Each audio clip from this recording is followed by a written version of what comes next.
কিন্তু ফারুক ভাই যদি আগে রিভিউ করেও থাকে ওটা তো অন্য আগের গিক মিথ চ্যানেলে আছে, তো আমরা বুকডন চ্যানেলের জন্য এটা আমি নতুন করে রিভিউ করতেছি। So this book is called the Martian and the writer is called mister Andy Weir. So আমি আগে কিছু ট্রিভিয়া দেই, কিছু একটা টাইমলাইন দেই। সো এই বইটা প্রথম রিলিজ হয় হচ্ছে 2014 সালে, আর 2015 সালে রিডলি স্কট এটার একটা মুভি বানায় steering Matt Damon as the main character, যেটা নাকি 2016 সালের অস্কারে 7টা অস্কার নমিনেশন পায় ইনক্লুডিং বেস্ট পিকচার। সো কেন এই বইটা রিডলি স্কট 1 বছরে রিলিজ হওয়ার পথেই সে ফিল্মটা বানালো, আর কেন এই ফিল্মটা 7টা অস্কার নমিনেশন পেলো, এইটা all the credit goes of course to the source material, and let me add the book is much better than the movie. এখন অনেকেই, আমি জানি যে a lot of you has watched the movie, it's a very popular movie, blockbuster movie, আমিও দেখেছি। In fact বইটা পড়ার আগে কিন্তু আমি মুভিটাই দেখেছি, কিন্তু বইটা পড়ার পর I felt like it was a very unique experience, number one, and I realized that the book is way more better than the movie, even though the movie is absolutely mind blowing. So 2014 সালে বইটা আসছে, 2015 সালে মুভিটা release হয়েছে, আর আমি 2022 সালে এই বইটা আমি পড়া শেষ করছি। তো এখন আমি একটু কনটেক্সটটা বলি।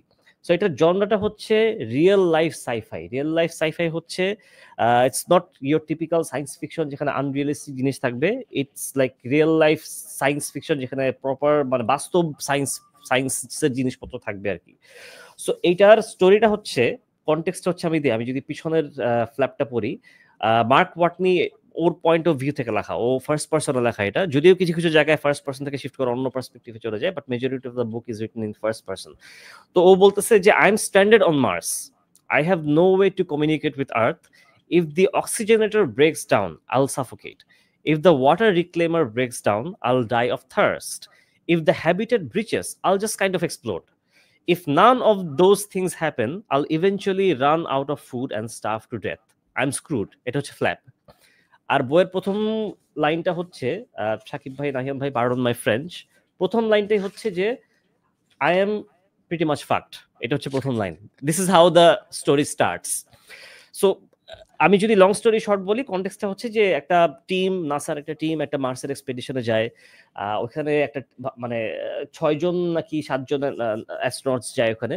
সো ওরা একটা বেস ক্রিয়েট করে ওখানে থাকে, এক্সপেরিমেন্ট করে, স্যাম্পল কালেক্ট করে। বাট আনফরচুনেটলি একটা অঘটনের জন্য যেটা হয় যে they have to leave immediately. So যখন ওরা ওদের বেস থেকে ওদের রকেটে যাচ্ছিল, something happens and everything thinks that Mark Watney is dead, and they have to do or die. Either they have to live or have to risk all of their lives. So they make a judgment call, Jana, there is no way Watney survived this storm. We have to live or we will be, all of us will be stuck here. So they make a judgment call, মানে being sure 99% যে mark Watney এটা survive করতেই পারবে না, তো ওরা they live. কিছুক্ষণ পর আমরা দেখতে পারি যে মার্ক ওয়াটনি জেগে ওঠে আর কি, মানে ও আসলে মরে না। ও ওইটা দেখে যে ওর স্পেসশিপ নাই, ও একলা একটা প্ল্যানেটে, a planet which is designed to go against human life. So এরপরে আমরা যেটা দেখি, we see a journey of this brilliant individual who fights for survival against a planet that is trying to kill him. So আমি এখন একটা একটা করে বলি যে, আমি কোনো স্পয়লার দিব না, আমি এখন একটা একটা করে বলি যে what made this book amazing for me, what made this book worth rereading for me. আমি হয়তো মুভিটা আরেকবার দেখবো না, সেকেন্ড টাইম দেখবো না, বাট এই বইটা হয়তো আমি কয়েক বছর পর পর আমি পড়বো, কারণ সাকিব ভাই, নাহিয়াম ভাই যেটা অ্যাড করলেন যে non fiction can also teach us a lot of staff. So প্রথমত হচ্ছে যে এই যে মার্ক ওয়াটনি যে সার্ভাইভ করবে, what do you think is his weapon of survival? Is it the stuff that is left behind by the crew?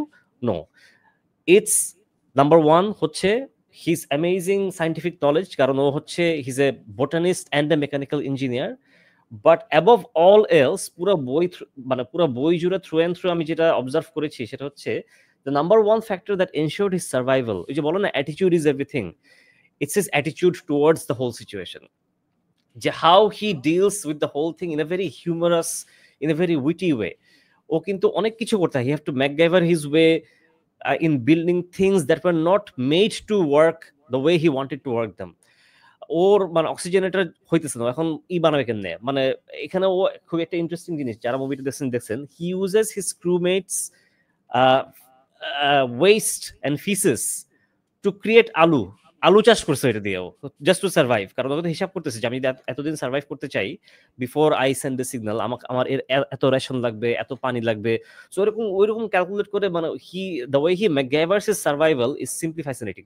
নাও কিছু কিছু জায়গায় বইতে it might seem a little bit sciency, but আমার জন্য এটা আসলে বদার করে নাই। It made me feel like this is a real life story. Andy Weir এমনভাবে লিখছে as if I am reading the autobiography of Mark Watney surviving in Mars, এমনভাবে লিখছে। সো জিনিসটা যেটা হয় যে ও ঠিকঠাক করে, অনেক কষ্ট করে একটা জিনিস সার্ভাইভাল ঠিক করে, ওর টেন্ট ফেটে যায়, ওটাতে স্কচ টেপ দিয়ে লাগাই করে, অ্যান্ড সামথিং গোজ রং, আবার ওইটা ঠিক করে, আবার অনেক কিছু করে, একটা প্ল্যান করে যে আমি এত দূরে যাব, এত দূরে গেলে এত নিতে হবে, এগেন সামথিং গোজ রং। সো এরকম অনেক ট্রাই করার পর হি গোজ ব্যাক টু জিরো। কিন্তু এরপরে ওর যে অ্যাটিটিউডটা যে না কি হয়েছে, তো আমি আবার ট্রাই করবো, আমি আবার ট্রাই করবো, আমি আবার ট্রাই করবো, using his knowledge, using his attitude, ওইটা আসলে ট্রুলি ইন্সপায়ারিং। মানে আমরা তো আসলে মানে জীবন যুদ্ধে অনেক ঝামেলা টামেলা দেখতে হয়, অনেক মানে ট্র্যাজেডি হয় আমাদের লাইফে। সো ওই জায়গা থেকে আসলে আমি কিছু ভালোই ইন্সপায়ার্ড হয়েছি যে এই লোকটা, যে আমি তো অ্যাটলিস্ট তাও প্ল্যানেট আর্থে আছি, which is habitable for human beings. এই ব্যাটা তো মঙ্গল গ্রহে, যেটা মানে is out there, is not at all human friendly at all. So এই ব্যাটা যদি ওর নলেজ ইউজ করে, একটা ভালো পজিটিভ অ্যাটিটিউড ইউজ করে, এরকম একটা ইনহসপিটেবল প্ল্যানেটে সার্ভাইভ করতে পারে, আমরা এত বিল্ডিং, আরাম আয়েশ, পানি, অক্সিজেন এগুলো সহ কেন আমি এতগুলো সার্ভাইভ করতে পারবো না? সো এই অ্যাঙ্গেল থেকে আমার কাছে খুব ইন্সপায়ারিং লাগছে ব্যাপারটা। সো আমি বলবো যে everyone should read this book, doesn't matter if you watch the movie or not. In fact, go watch the movie first and then enjoy the book, because the book is even more amazing. Karon we get to see what's going on in the mind of Mark Watney and how his brain is working, not just in terms of technical and scientific knowledge, but the way he looks at things, but the attitude that he has on this whole survival thing. So এটা মানে I will give this book 5 out of 5। এটা 2022 সালে পড়া আমার অন্যতম সেরা একটা বই, আর আমি বলবো আমার লাইফে পড়া অন্যতম সেরা একটা বই। টপ 10 এর মধ্যে ডেফিনেটলি এটা থাকবে। আমি জানি না শাকিব ভাই পড়ছেন নাকি, বাট কেউ যদি পড়ে না থাকেন, specially if you are going through something horrible or tragic or whatever, মানে I think this book can be a true source of inspiration. Nahiyan, তুমি তো বই নিয়ে খুব এক্সাইটেড ছিলা, why don't you add to Kaiser যা বললো? শাকিব ভাই আপনি আগে বলেন, পরে আমি লাস্টে অ্যাড করি। আচ্ছা, আমি এই ছবিটা আমি দেখছি, this is one of my favourite Ridley Scott movies. আমার মনে হয় এটা হচ্ছে the last good film that Ridley Scott made. এরপরে সে আর ভালো ছবি বানায় নেই। এবং ম্যাট ডেমন, আই থিঙ্ক যারা মুভি দেখি আমরা, তাদের সবার খুব পছন্দের একটা মানুষ Matt Damon. So it was a win win combination. ওখানে জেসিকা চ্যাস্টেন একটা ছোট রোলে আছে, she is one of my favourite actresses. So it was a wonderful film. বইটা আমি পড়ি নাই, বইটা আমার যতদূর মনে হয় ফারুক পড়ছে এবং he loved it as well, as far as I remember. আমি 100% এটা পড়বো। তুমি যেটা বললা কায়সার, যে ইটস রিয়েলিস্টিক সায়েন্স ফিকশন, যে মানে কারেন্ট সায়েন্সকে আমরা যদি একটু ফিউচারে নিয়ে যাই তাহলে কি হতে পারে, এটা ওই জায়গা থেকে করা। সো এটার মধ্যে একটা মজা আছে ডেফিনেটলি। এবং এটার মধ্যে ওই যে সার্ভাইভালিস্ট একটা জনরার একটা ইয়ে, এবং যে রবিনসন ক্রুসো, তারপরে সুইস ফ্যামিলি রবিনসন, ছোটোবেলায় এই বইগুলো আমি মোটামুটি 70 বার পড়ছি, কারণ ছোটোবেলায় গরিব ছিলাম, নতুন বই কিনে টাকা ছিল না, একই বই বারবার পড়তাম। সো আমি ডেফিনেটলি পড়বো। Scifi is in my blood. আমি খুবই excited. I am glad that তুমি এটা পছন্দ করছো, এবং নাহিয়ানও অবশ্যই excited about it. So I am definitely, it's on my list. In fact আমার এটা আছে, it's in my Kindle. I bought it like 3 years back or something, তারপর পড়া হয় নাই। It's there. Nahian, go ahead. ভাই ঈদের ছুটিতে পড়ে ফেলেন। আচ্ছা, রবিনসন ক্রুসো আমারও অনেকবার পড়া লাগছে, কারণ এটা আমার পাঠ্যও ছিল। But yeah, I love the book as well, and I was hooked প্রথম মার্শিয়ানের ব্যাপারে ওয়েন কায়সার ভাই সেড, ম্যান ভাই এটা হচ্ছে একটা রবিনসন ক্রুসো বাট পৃথিবীর বদলে মঙ্গল গ্রহে। So it was very interesting. আচ্ছা, আমি জাস্ট ছোট করে যদি অ্যাড করি about to everything what Kaiser ভাই সেড, টোটালি একোয়িং টু দ্যাট। আমার হচ্ছে একটা রিয়েলাইজেশন হচ্ছে, আমি বইটা আগে পড়ছি, মুভিটা পরে দেখছি। মুভিটা ইজ আ গুড মুভি, মানে ভেরি গুড, শাকিব ভাই যেরকমটা বললেন। বাট মুভিতে you will get the story, একটা সুন্দর গল্প পাবেন আপনি। এবং মানে একটা গল্প, এই জিনিসটা হইছে, এই জিনিসটা এভাবে এভাবে হলো, এন্ডে এটা হইলো, এটা খুবই সুন্দর story. But the book is not at all about the story. Yes, it's a very very good story, you get the gist, there is a Martian, he survives, you know the summary, but the book is actually about the journey. এবং আমি একটু আগে বলতেছিলাম যে আমি চিঠি পছন্দ করি আর ডায়েরি পছন্দ করি, বইটা ডায়েরি আকারে লেখা।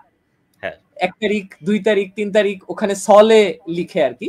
সো এই ডায়েরি স্টাইলটা খুবই অ্যামেজিং ছিল আমার জন্য। কেমন সাকিব ভাই, এই যে একটু আগে কাসার ভাই তো একটু রিড আউটও করতেছিল, যে ধরেন আমি সারাদিন খুব এক্সাইটেড, আজকে এটা বানাই ফেলছি, মানে আমার তো 1 মাস চলে যাবে, পরের দিন আমি উঠে দেখলাম বিস্ফোরণ হয়ে সব ধ্বংস হয়ে গেছে। সো আই এম লাইক যে কিচ্ছু হবে না, আই এম গোনা ডাই, এর চেয়ে আমার সুইসাইড করা ভালো, এর চেয়ে আমার মরে যাওয়া ভালো, সব শেষ, ডায়েরি শেষ। পরের দিনের পাতায় সকালে ঘুম থেকে উঠছি, না মনে হচ্ছে মরেই তো যাব, আরেকবার ট্রাই দিই। সো এই যে ধাপে ধাপে স্লোলি, মানে the book is very slow compare to the movie. 3 ঘন্টায় আমি গল্প দেখবো না, আমি আস্তে আস্তে পড়তেছি, আস্তে আস্তে থিংস আর হ্যাপেনিং, হচ্ছে না, ওই জার্নিটা আমার কাছে পার্সোনালি খুবই ভালো লাগছে। অ্যান্ড সাইন্টিফিক এক্সপ্লেনেশনস গুলো আমার কাছে খুবই ভালো লাগছে। মি বিং অ্যান ইঞ্জিনিয়ার, যে ইনোভেটিভ সলিউশনস গুলো, even if you are not an engineer, I think লাইফে আমরা এইভাবে বিভিন্ন জায়গার নলেজ একসাথে নিয়ে এসেই তো প্রবলেম সলভ করি। So problem solving and the Stoic mentality, an extraordinary book, and I think must read if you are a science fiction lover.